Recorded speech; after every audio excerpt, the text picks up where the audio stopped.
Wait, what? When I was complaining that my sweater was crooked and he should have told noticed, me, but he only never watches them. Right. No, he doesn't. And I was pointing out that the time to notice that would be right now. Right. So how's the sweater, Michael? Is it crooked? See, then when we came back and had this conversation a few weeks later, he remembered none of it. So my guess is he doesn't even know what we're talking about right now. I know I don't. I just wanted to plug the idea that you could listen to this like a podcast, because most people, well, I don't know most people, but a lot of people listen to it or watch it on YouTube, but you can have it like sent to your phone, like the second that it's ready. Well, if everybody would do that, we wouldn't even have to like shower and look nice. Yeah, that's the one thing keeping me from showering or allowing me to shower is doing this. Everything else, showering is off the table. And on that note, are we worried about any of this? Or are we good to go? Am I okay to? No, I think it's fine. Well, since we made that decision, I should probably. Yeah, just hint at that? Yep. Okay. Yep. As a secondary opportunity. Okay. Alrighty then. Oh, I felt like my chair almost just collapsed. Yeah, it didn't do that for me. What are you saying? I don't know. I'm saying I probably broke it.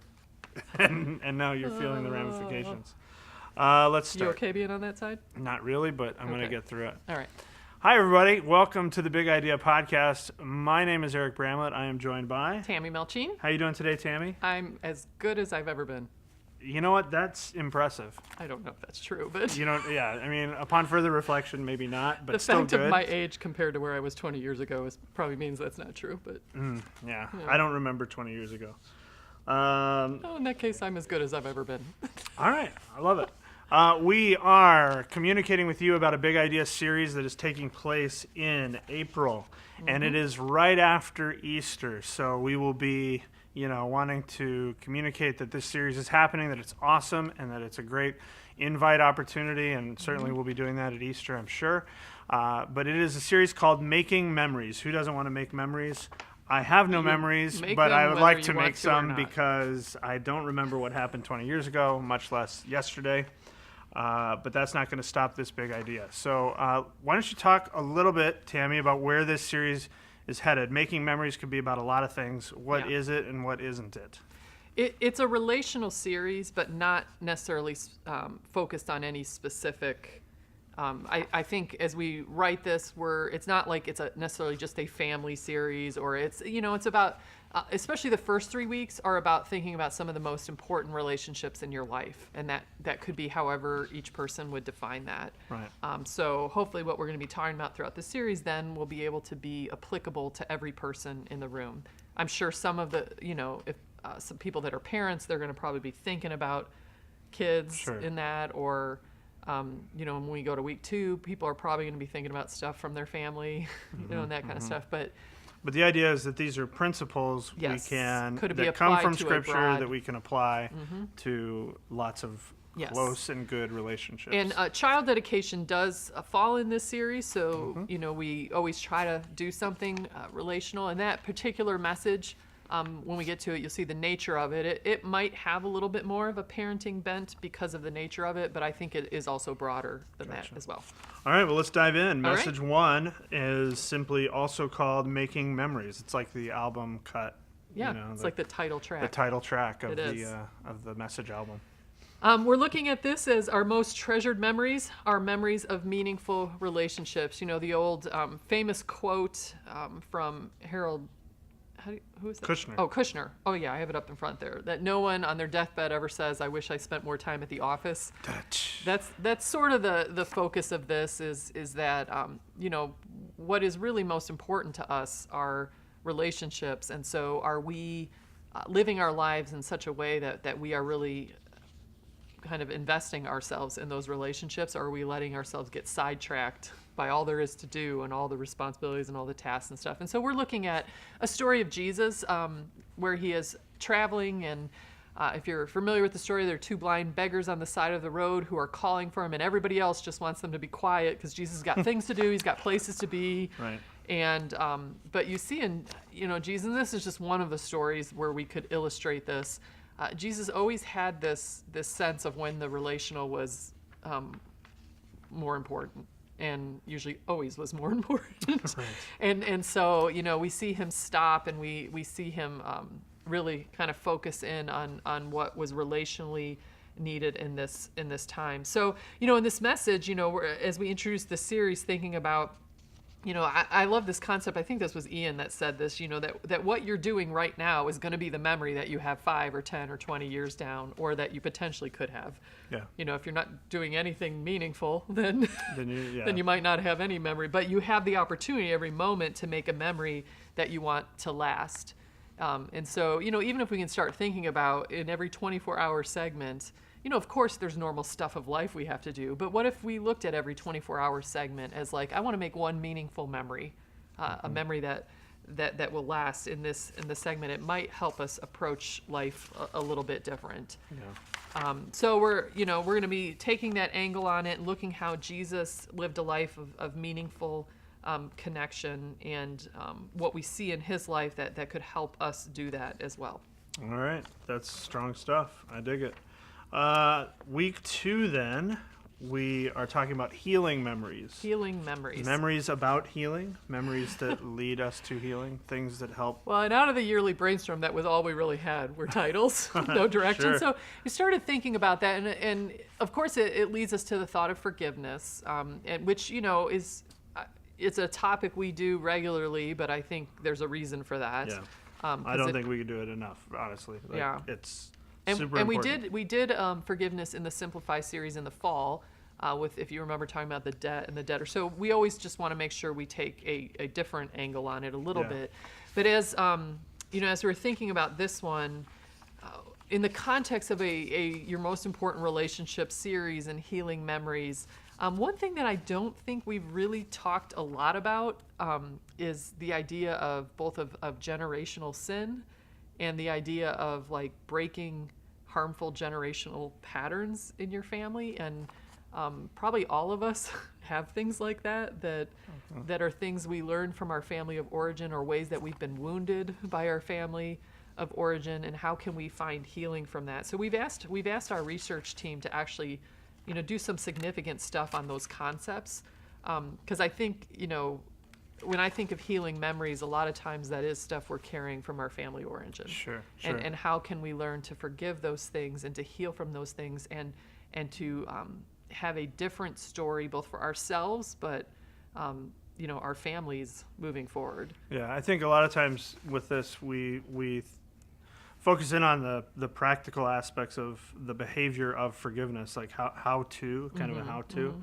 And sometimes those how-tos can get, you can't see the forest for the trees a little bit, because these overarching issues of, habits and, the things that have been handed down to you from your family, keep you from even getting to that point where you could get to like a day-to-day, here's how we don't let the sun go down in our anger, here's how this happens, here's how this happens. So that's big. Well, and when you think about breaking harmful family patterns too, it's I think to think of a different future for you and your family also gives you a different motivation for forgiveness. Yeah. Because a lot of times, how often do we see it that the things that, like, maybe our parents in their fallible, imperfect nature, except for Michael's kids, their parents are perfect. Yeah, They're in the room right now. You make a very good point. Point. But the things that have wounded us, how we even sometimes just like automatically perpetuate those things because they've been a part of our ingraining, a part of our DNA, and so to almost wake up to that and say, how can I forgive the past so I can be intentional about living future? Well, and that's where you get into how forgiveness becomes healing, right? Yes. Because then once that pattern of forgiveness is established, the overarching, then it's like that's when the path can turn. Yeah.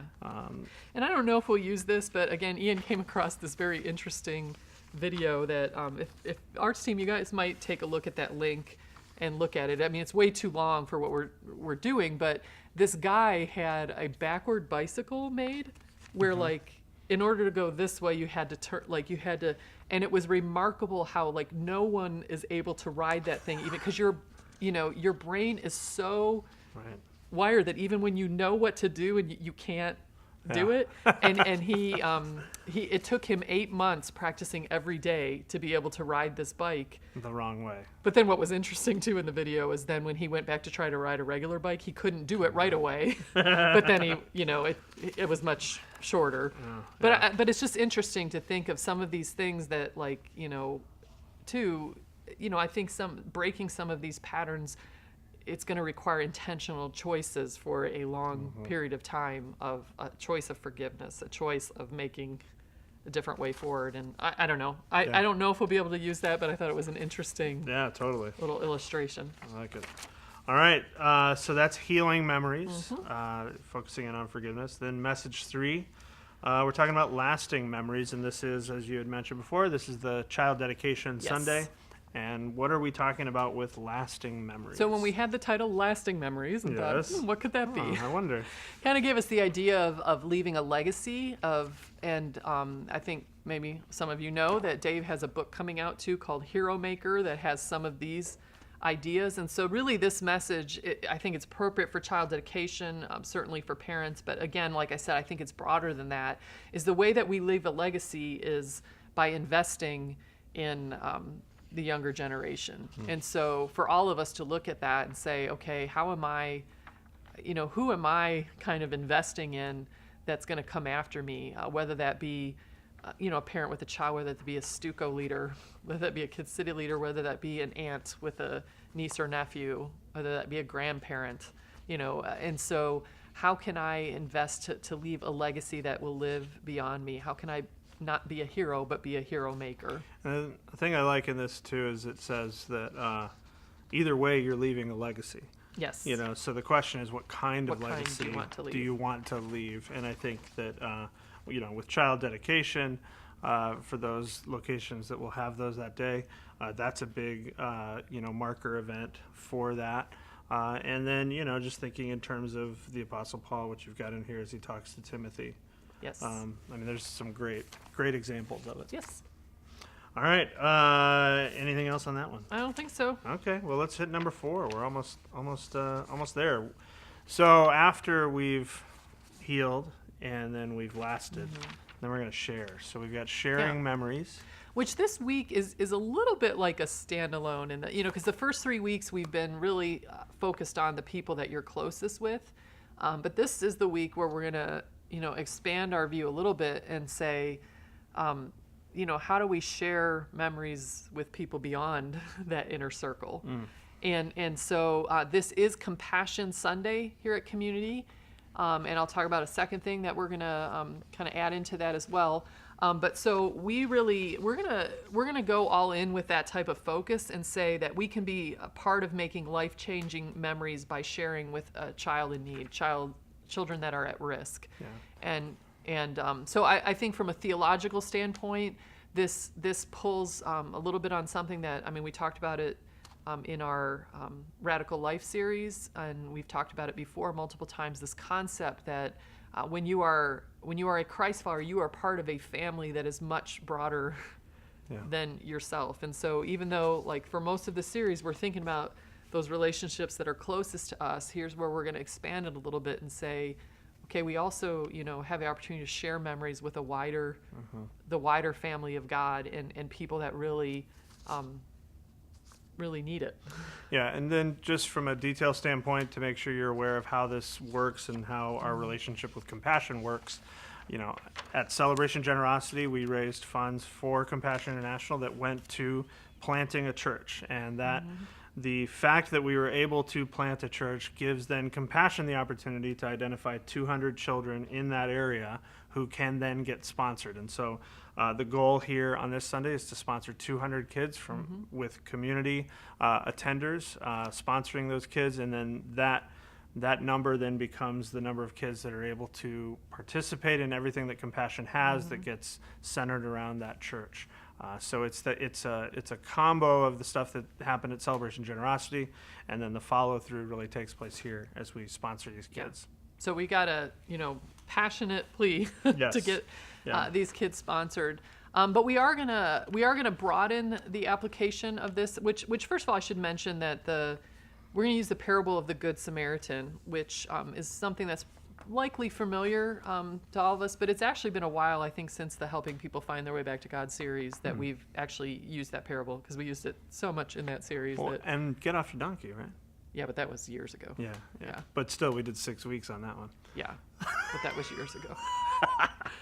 2013. So it has been I think a couple years now since we've really used this story, but it really lends itself well to both compassion and the second thing that I'm going to talk about, because I actually listened to a message that a guy did on a Compassion Sunday at their church, and I really liked what he did with this, at looking at, the wounded man is the person in need, which in this case represents these children.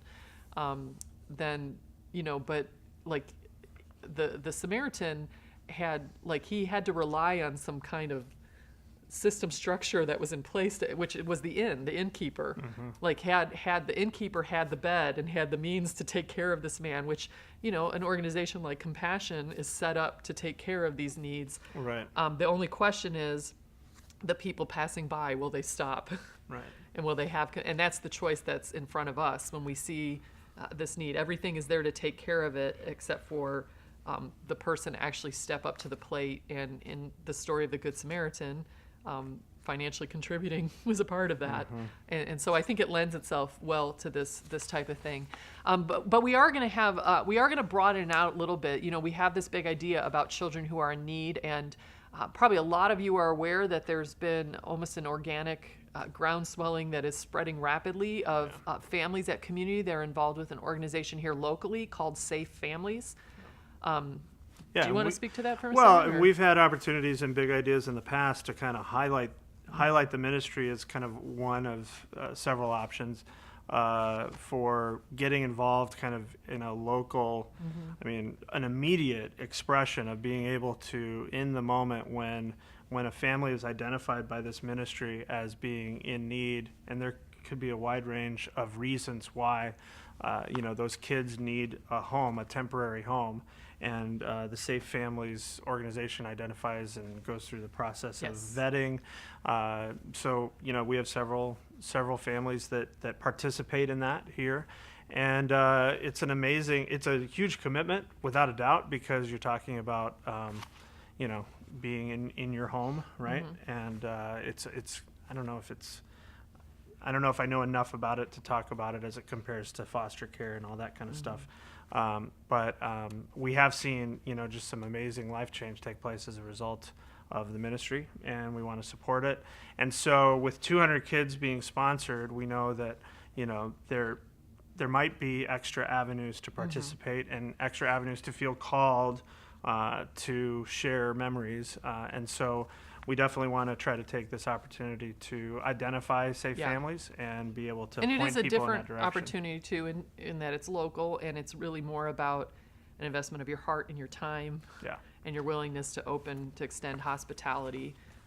As far as I know, I'm sure there's extra expenses and covering the kids, but it's not like sponsoring a child like Compassion. Right, so, it has a different longevity and a different commitment, but definitely worthwhile and certainly worth investigating. We'll be able to figure out from a teaching standpoint what the best way is to include that as an option. Yes. All right. I think we got it. We've made some memories, Tammy. We have. We communicated from the other side, left to right, right to left. I don't know if you noticed that. If you're just listening on audio, you probably didn't. But Tammy and I were totally on the other side than we normally are. And I'm sure that we've probably injured ourselves. Our muscles, are not used to... I feel like I'm leaning this way. Yeah, exactly. Yeah. So we're going to fix it for next time. But for Tammy, this is Eric, and we have been hosting the Big Idea podcast. Thanks so much. So long, everybody.